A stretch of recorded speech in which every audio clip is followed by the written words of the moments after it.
Hey beste biervrienden, Gent is altijd al een bierstad geweest. Maar ondanks zijn progressief en rebels karakter zijn de bierdrinkers ook hier vooral traditioneel gebleven. Gelukkig zijn er door brouwerijen als Hedonisch, Doc Brewing Company, Totem en tientallen anderen een nieuwe wind gaan waaien. In deze reeks wil ik hen in de spotlight zetten. Ik sta hier in het Loesbergpark, wat de Gentse anciens kennen als de voormalige site van de drukkerij van de krant Het Volk. Hier vlakbij loopt de Schelde en haar connectie de visserij vaart met de Portus Ganda.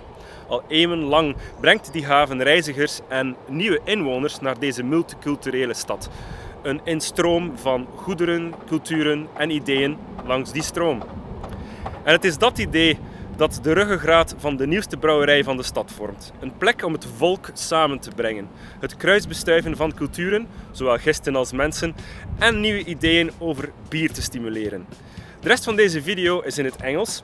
Ondertitels zijn beschikbaar door onderaan op de cc-knop te drukken. De taal kan je veranderen in het Nederlands of het Engels door op het tandwieltje te klikken.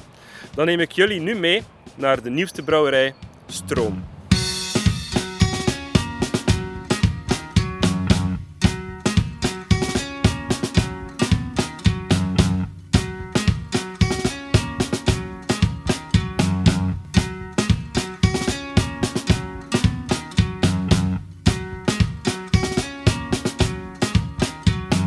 So here we are at Stroombrouwerij, and this is Farrell. Hey Farrell, how you doing? I'm fantastic. Oh, so lovely that we can shoot our first brewery video here. Cool. Shall we just dive right in? What do you Yeah. think? Let's say brewing is your superpower, and we're in the Marvel universe. What would be your origin story? Oh my God. I mean, it basically comes down to how does this all happen, right? Yeah. Well, I was born and raised in Colorado, and for those who don't know, it's really like one of the earliest places where craft beer and the whole American craft beer movement first started. My brother-in-law was a woodworker, and he kind of accidentally stumbled his way into being like the go-to woodworker for the craft breweries around Denver. And it was cool, you know, because of who he was, you know, we'd get invited into the back rooms, or we'd get to, you know, do a little pour off the fooder or I don't know, things like that. So my gateway drug kind of was these craft breweries, and I tasted, you know, porters and stouts for the first time. And I became a researcher later. I moved all over the world. I moved to Kyrgyzstan to start a research company. Okay. I can As imagine you do. there's not much craft beer in Kyrgyzstan. No, it's really it's a desert. beer desert. Yeah. Oh, boy. Although before that I had lived in Egypt and in Iraq, and so Kyrgyzstan was at least a step up from that because at least they drank, and so Sure. but it was all kind of Russian imports and a few local beers, but none of it particularly good. Yeah. Interesting. But while I was there, I met this Belgian couple who was also starting a business in Kyrgyzstan. They were always talking about this beautiful city where they were from, Gent, and it put a bug in my ear. And years later, when we had kids and were ready to move, that friend, he had moved back to Belgium, and he sent me a job posting, and voila, I ended up getting the job and moving to Belgium. I started getting into the beer scene here. I joined another very small brewery, little 150 liter. Probably one of the most important people I met was Janos up at Doc Brewing Company. And Hedonisch before. Yeah, exactly. And he was kind enough to, you know, let me trail behind him and ask a million questions and do stupid shit where I'd, you know, nearly hurt myself or screw up the beer or whatever, but Let's give the job to the immigrant. yeah, exactly. Oh, for you. And then along came Carl, this friend who I had met so many years ago back in Kyrgyzstan, and it was the very beginning of the pandemic, and he just called me up and said, you know what, I'm kind of looking for a new project to pour myself into, and you have always been talking about this craft beer thing. Let's have a chat. And as you can see, that spiraled out of control. And Talking about your beers, of course, can, yeah, pun intended, it's a horrible joke, I know. har, har, har. You take us through your portfolio of beers and how they came to be. Oh, sure. Right now we have 6. As of tomorrow afternoon, inshallah, we'll have 7. Let's start with this one. What are Sure. we drinking? This is Farrell. I call it an American wheat, although that's maybe a slightly liberal Interpretation? use of the... Okay. I wanted in our portfolio a nice kind of easy drinking beer, and I also wanted, so it's 5.5%, 5.4 I think percent alcohol, and I wanted to also showcase that you could make a wheat beer that was nothing like a Hoegaarden. We've got our very first beer that we brewed. It's probably our most polarizing, and it's a strange one. It's called Yak. So it's a kveik, which is of course all the rage these days among craft Norwegian brewers. yeast. Yep, Norwegian farmhouse yeast. So I wanted to build something a bit more traditional. Yeah, there you so go. it's a 7% Styrian Goldings, a good continental hop.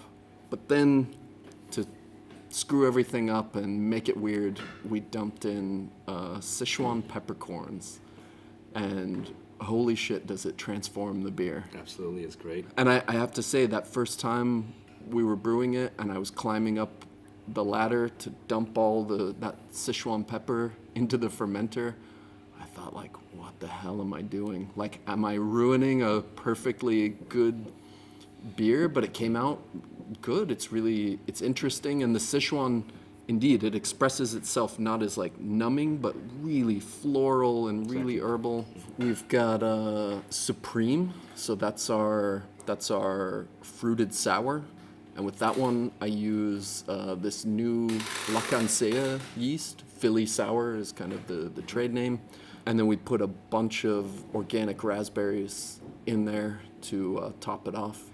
I'm so proud of that beer. Mm-hmm. It's a beautiful pink color. It's tart, but it doesn't, it's not going to peel the enamel off your teeth, but it's got that nice sharp tartness like a white wine or something. What I've found, it can be anywhere, but definitely here in Belgium, is you have a lot of people who think they don't like beer, but what they've tried is some commercial pills like Jupiler or Stella or something, and maybe they've tried, it's like a Duvel or a Triple Carmelite, and so they imagine like that's the universe of beers, and I wanted to brew the Supreme as a way of showing like beer can still be, those two are very different from each other, but beer can still be even like way more different than that. It can just be incredibly diverse. But talk about tradition though. You do have a very traditional Belgian beer. We do. We have the Boulet, which if you know Dutch or Flemish, you know that it essentially means meatball, but it's this snack that you get at the fry shop. But we actually got the name from the artist who we feature on the can. The reason I brewed that beer was, frankly, we have a lot of people here in Ghent who love what we're doing. They want to come in and they want to support us, but especially here in the neighborhood, they maybe don't care about craft beer. They love that we've got this project here. We're two guys in the middle of a pandemic trying to build something, and they recognize like what a risk that was, and they want to help, they want to support, but they just want something relatively recognizable. And so I wanted to brew a beer that I could be proud of, that I could find interesting enough to brew, but that would be very accessible to those people. So it's 6.5%. I use a very Belgian yeast, so it's got that really strong, banana characteristic, and I throw in a bit of lemon peel to like kind of zest things up. And keep it exciting, I guess. Yeah, sure. exactly. Nice. Oh, cool. On a completely different spectrum, one that I am absolutely excited about, that I've tried here on tap last time I was here, and I guess closer to your home, a West Coast IPA. Yes, that is. I think if we have any beer that's our showcase beer, kind of, if any of our beers kind of stand for what is Stroom, it would be that, the Belgian Stars and Stripes. I had a bit of a personal, shift as a beer drinker, where I came to realize, like, I've come to more and more like my beers to really be properly dried out and also properly bittered. And some of these New Englands, I still think they're interesting beers, and I'll still try them at a festival or whatever. But I don't find when I go into my fridge that I want some of them, let's say, where they're quite sweet and they're not really bittered at all. Yeah. On the other hand, if you go to the classics like the originals, the Alchemist's New England, those are not necessarily sweet. They're actually quite bitter. Indeed.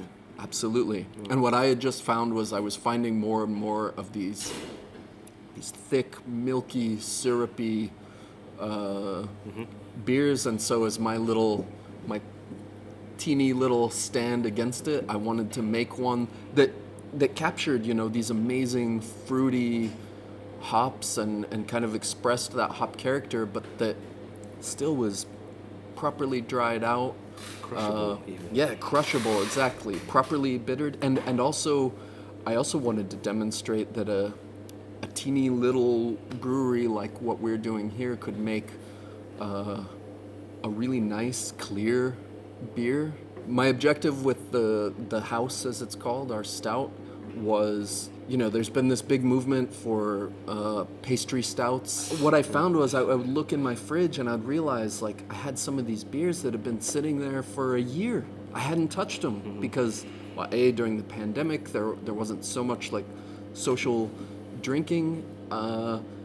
B, I have a lot of friends who, frankly, aren't crazy craft beer nuts, and so they don't care about my, 12%, whiskey barrel aged, blah blah blah. Stout. Yeah, Sure. And so I wanted to brew a beer that, was a bit of a nod to those, where where it has a lot of body and maybe some of that residual sweetness, not over the top, and even some adjunct. So I throw some cacao nibs in there from this really great local chocolatier, but that was drinkable, where you could sit at the bar and drink a whole glass, and maybe even, if you're feeling wild, drink another one. But we do have a brand new one, special for you. Yeah, right. We brewed it just for you, man. What? Yeah. Is it called the Jasper or the Hoppestraat? Sadly, no. It's called Early Summer, so it's a 7% pale ale that uses Simcoe and what I'm really excited about, Styrian Dragon, which is a very new hop out of Slovenia. Right, Eastern Europe or Central Europe, I guess. Yeah. Gives you these notes of like almost strawberry and red berries, so a bit more green, not so much the like tropical fruit, and a bit of that kind of piney, resiny thing from the Simcoe. So again, it's a well bittered, not a bitter beer, but a well bittered beer, and properly dried out, and a bit more alcohol oomph behind it than the IPA. Now, I believe, and I think you would agree, that beer is perfect to create connections. It can be a vital part of a community. You're here in this historic neighborhood, the Visserij. What is Stroom doing exactly, like, to really connect with the neighborhood? Well, for starters, and I mean this should go without saying, but just building anything here in the neighborhood, you can't help but be then tied in. Us and our customers are now shopping at the little shop around the corner and buying our sandwiches from the bakery around the corner and things. But more than that, of course, this this entire enterprise, this whole project was, without sounding too cliched, built on the concept of community. You don't build a brewery, certainly not a brewery of this size, to make a lot of money. You have to do it for some other reason. And as much as I love beer, that wasn't even enough of a reason. What I wanted to do was build something where it would facilitate kind of these deeper projects. We're also participating in a neighborhood project that's funded by the city, that's nominally for greening the area, and so we participated with them. We found a hop farmer out, one of the very last hop farmers in East Flanders. Region Styers. Yeah, exactly, sure, yeah. Exactly. Okay. And he donated a bunch of rootstock to us, and we got them planted in several areas of the neighborhood here. That's cool. And if we're able to harvest something, we'll do like a fresh hop beer out of it. Wow. You're doing something with local artisans, but also local artists. Yep. A bit, I guess, in the vein of what the famous Canadian brewery, Collective Arts Brewing, did. Yep. You are presenting artists from the region, I Yep. assume. Yeah, you yeah, can yeah. probably go into that deeper. On your cans, more specifically, also here and there in the brewery. Yep. How does that process look like, and why is that such an essential part of Stroom? Well, when we started this out, so Carl, he comes from kind of the Belgian art world. Okay. Not as an artist himself, but he ran a gallery here in Gent for a few years. And so what we did was, with his connections, we just started reaching out to artists. And so the way we work is we ask them, like, can we feature a work of yours, or sometimes we even had a specific work in mind on one of our cans, and then we pay them a very admittedly small amount for every can we sell. It's our way of kind of supporting the art scene here, and if in 10 years we're still selling that beer, we'll still be sending them their royalty checks. If you could change one thing in the entire beer world or scene, what would it be? Oh, this may sound loaded, I don't know, but for me it would be the diversity. Like, I think the beer world has just an enormous diversity problem. Gender, race, ethnicity, you name it. Yeah, here we are, two white men. Exactly, a bunch of white dudes, and so I really hope to get to play a part in improving that. There are some players who are doing a good job there. In the craft beer world in Belgium, they are kind of the biggest player.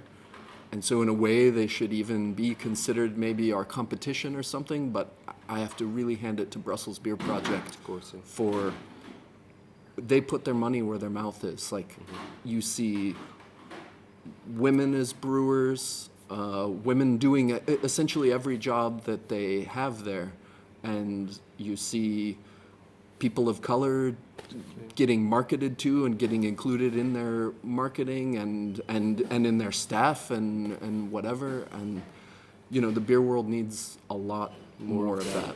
And also, I don't think BBP is necessarily competition. It's a gateway for people to... Exactly. What I like to tell myself, maybe this is just what helps me sleep at night, I don't know, but I like to think that a rising tide lifts all boats. Oh, right? With those words, Farrell? Farrell, I'll respond to whatever you got, man. I've butchered your name a few times I think in this video. Thanks so much for this talk. Thank you, sir. And keep on making the good stuff. Will do. Thanks. Wat een heerlijke nieuwe aanwinst voor Gent.